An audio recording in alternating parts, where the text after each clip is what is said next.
நமச்சிவாய என்ன மந்திரம் எந்த திசையிலிருந்து வருகிறது? திசையிலிருந்து வருகிற போல் தெரிகிறது.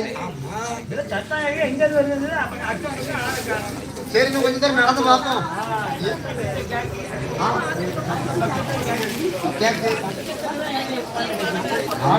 என்று அந்த ஓசை வரும் திசையை நோக்கி நடந்து வருகிறார். வர வர அந்த மந்திர சொல் அதிகமான ஓசை கேட்கிறது. ரொம்ப சத்தமா கேட்க ஆரம்பிச்சு. உடனே அழகு பார்த்தார். பார்த்து இந்த இடத்தில் தான் அரக்கன் எங்கேயோ இருக்கிறான் என்று அழகு நந்தி ஈஸ்வராகப்பட்டவர் அரக்கனை அழைக்க வேண்டும் என்று எப்படி அழைத்தார்? எப்படி அழைக்கிறார்? ஏ வல்லரக்கா, வாடா வாடா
நீ செய்த தவமெல்லாம் போதுமப்பா.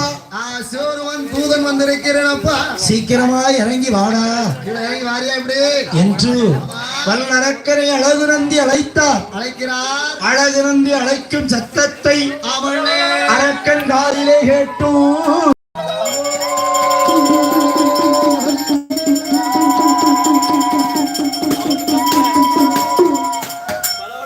அழகு நந்தி சத்தத்தை கேட்டு கம்பத்தை விட்டு கீழே இறங்கி வாரான் காட்டரக்கு.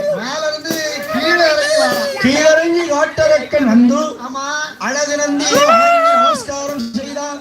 அப்படி சுற்றி வந்து உடனே சொன்னார் அழகு நந்தி, வல்லரக்கா வல்லரக்கா பகவான் நான் இல்லப்பா, வரவெடுக்க வந்த பகவான் நீங்க இல்லையா? நான் கிடையாது. கையை போட்டு வணங்குறேன். கையை போட்டு கால்கிட்ட தீர்க்கணும்.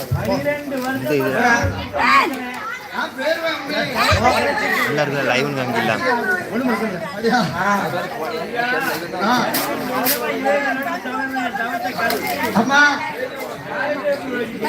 ஐயா, நான் காலில் விழுந்து நீ வருத்தப்படாங்க. நான் யாரு தெரியுமா?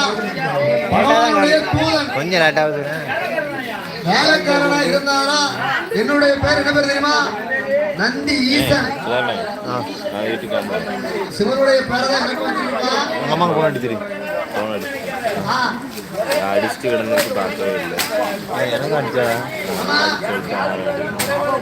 நாளைக்கு காலையில் எத்தனை மணிக்கு நான் உனக்கு போன் அடிக்கிறேன். ஆமா ஆமா ஆமா ஆமா ஆமா எந்த பொங்கல் நினைக்காத.